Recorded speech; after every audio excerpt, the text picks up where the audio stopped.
In this video, we're covering everything that you need to know about the IWC Ingenieur, including 3 very important questions. 1, is it overpriced? 2, what colour is the Aqua? Is it green? Is it blue? Who knows? And 3, how comfortable is it to actually wear? And we're doing all of that from the bonny banks of Kilchurn Castle. That's not right. Should I wear these or no? Yeah, no.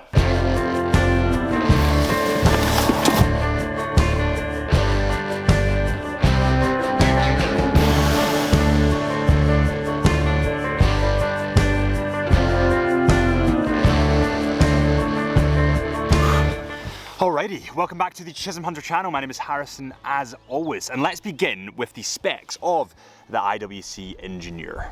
Okay, so the IWC Ingenieur was originally developed in the 1950s, and it was developed for professionals that had a risk of being in magnetic kind of circumstances. Pilots, engineers, doctors, all that kind of stuff. Anything that could frazzle the watch. And the IWC Ingenieur was the first anti-magnetic watch from IWC that was available to civilians. Now obviously there's a name that gets repeated far too often in the industry that we are in, and that is Gerald Genta. But the legend himself did design the IWC Ingenieur. And there's one model in particular that has gained a ton of value and a ton of hype since the design.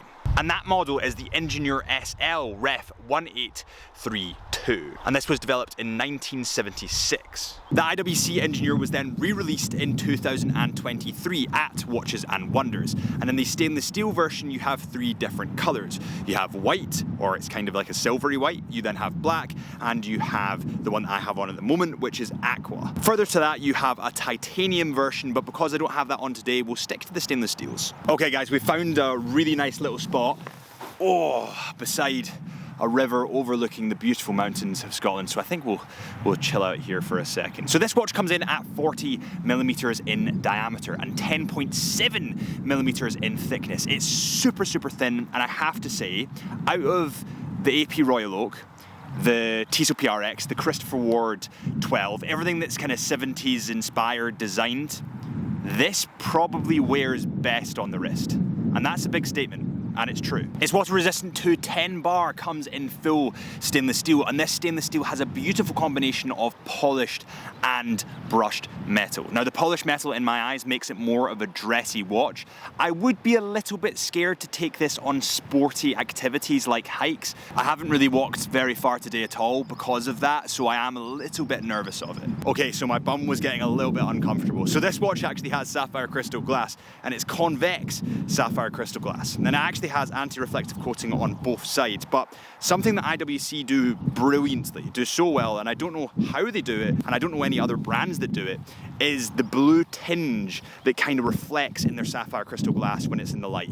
It's just stunning. This table seems like it's a little bit better of a place to chill. So another little thing that they've done with the sapphire crystal glass, which is super cool, is they've actually secured it against displacement in cabin pressure, or a drop in pressure. Essentially, they're carrying through the pilot's vibe to this watch, despite it not really being a pilot's watch. If you were to drop suddenly in pressure, the risk is that your sapphire crystal pops out, but this is secured against that. The movement in this model is the caliber 32111, and this is an automatic self-winding movement. It has 120 hours of power, beats at a frequency of 28,800 VPH, has 163 components and 21 jewels. However, this is hidden behind the closed case back.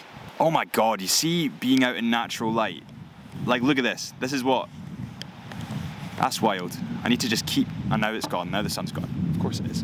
Now there are 3 questions that you guys wanted me to answer before I go on to my final thoughts. So let's just fire through those 3 questions initially. So number 3, or number 1, what colour is the Aqua? What colour is it? Is it green? Is it blue? What do you think?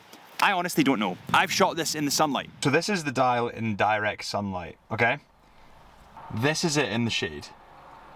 Can you see that colour difference? It looks more green in the sunlight. I've shot this in the studio. I've shot photos of this watch, and I've shot videos of this watch. I've shot it in the car. I legitimately cannot find words to describe the dial colour. I just can't. In some lights it looks green, in some lights it looks blue. It just is very hard to put my finger on what color this dial actually is, and that's part of the reason why I would definitely tell you to come in to Chisholm Hunter to try it on. What I would say is the dial on the Aqua is the weirdo of the group. It's a bit like the middle child. It's a bit like me. It isn't quite here nor there. It's a little bit arty-farty. It is a little bit strange, but I think that's what makes it brilliant. At number 2, we have how does it wear? Does it pull out hair? Is it comfortable? This is probably, as I said before, one of the most comfortable 70s inspired watches that I've ever worn, that I've ever had the privilege of testing. I've had it on for 2 days. It probably wears the most comfortably out of all the 70s watches that I've tried on. And I've tried on AP Royal Oaks, I have a Tissot PRX, Christopher Ward 12s, you name it. This is the best. And I think it's probably the best because of the angles of the bracelet and the angles of the case. If you look at the Tissot PRX, for example, which is obviously a lot cheaper, so this isn't sort of comparing apples with apples, but it has sharp drop-offs everywhere, as does the AP Royal Oak actually. And that kind of adds to the aesthetic, which is nice, but it takes away from the comfortability aspect, which I think IWC have nailed here. And finally, we get to the is it overpriced question, the most asked question on the internet at the moment. And I have to apologize for the light, guys, it keeps changing and I'm probably gonna be a bit blown out, but is it overpriced? My honest answer, no. Gerald Genta is a legendary designer, and if watch brands have his designs, they can kind of charge more money for that. I mean, you don't buy a Gucci wallet because of the wallet, you buy it because it has the Gucci symbol on the wallet. Now, the IWC Engineer is a fantastic piece of engineering, and it's one of the staple lines of IWC's arsenal. And I do believe that it is worth the money purely because of the design, not to mention the incredible dial detail that they have in there. I mean, the depth on this dial is surreal. These stainless steel models do come in at £10,500, so yeah, I understand where the argument is coming from, but you need to see it from the brand's point of view, and you need to see it from the legendary designer Gerald Genta's point of view. Gerald Genta is unfortunately no longer around, and when an artist dies, typically their artwork goes up in value. I mean, that's kind of my point.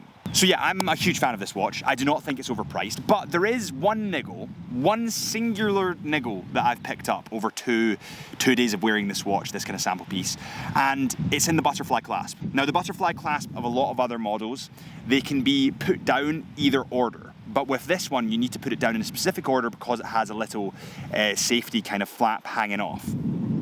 That's a good thing in terms of safety, in terms of the butterfly clasp not coming undone, but it's annoying in terms of speed. And I feel like I might scratch the watch just because I put it down quite fast. Now, that's a me thing, to be fair, but that's the only niggle that I can really find. Okay, so what is next for the IWC Engineer line? Because as of 2024, Watches and Wonders this year, they didn't release any new IWC Engineers. My prediction is that they will release a new IWC Engineer.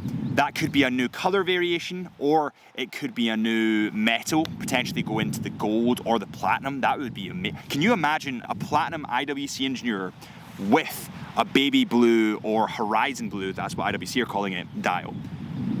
That would fetch mega money. That would be unreal.